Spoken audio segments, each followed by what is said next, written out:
Jisai nežino, kas yra baimė. Jis tikriausiai vieną kartą yra pasakęs, apskritai stabčiai, kaip gyvenimas.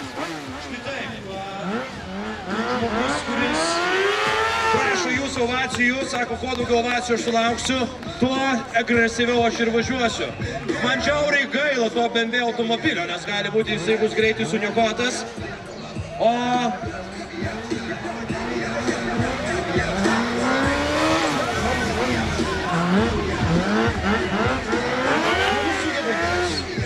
padaryti tai, kad tikrai niekas iš dauguma, kažkas pasaulyje tikrai sugeba taip važiuoti, bet manau šiandieną yra vienas iš sportininkų, kuris pasižymi tikrai puikia kontrolė. Atrodo, kad jisai jau ant šio motociklo važinėja nuo pat gimimo. Fantastika, Jono Vatanė.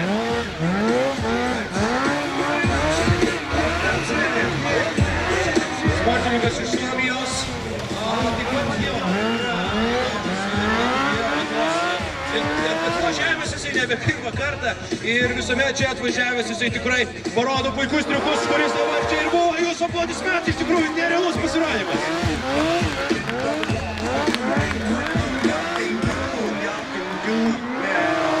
Ir dar turime galimybę stebėti toliau įnes.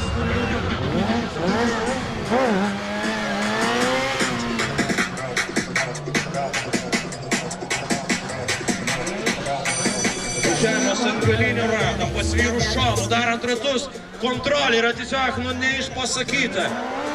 Aš įsivaizduoju, kiek laikas atleidžia ciklančio šiurpą, bet aš labai džiaugiuosi, kad jisai šiandieną čia atvažiavo. Ar matėte tai? Iš tikrųjų, čia yra tų momentų, kad sunku ką pasakyti.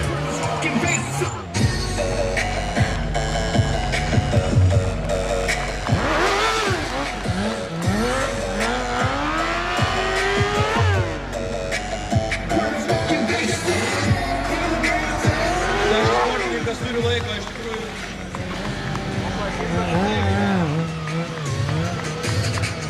Iš tikrųjų, kol kas aš galiu pasakyti, kad matau vieną iš lyderių, tai tikrai, ir manau kažką.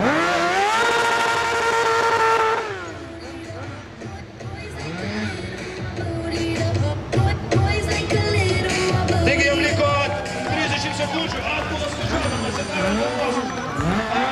Jeigu čia atsirastų žmogus iš žiūrovų, kuris sugebėtų tai padaryti, žinokit. O taip va! Fantastika. Ir liko vos keletą sekundžių šiam sportininkui ir mūsų žavi mergina. Taip jau mojuoja starto finišo vėliavą. Ačiū jam, paplokite, sukelkite emocijų, nežinau.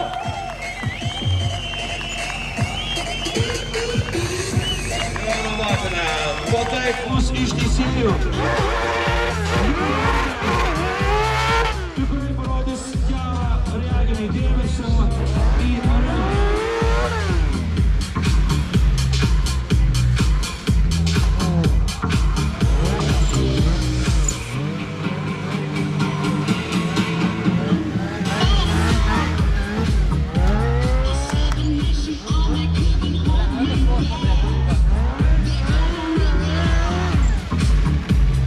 Taking that time.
Bardzo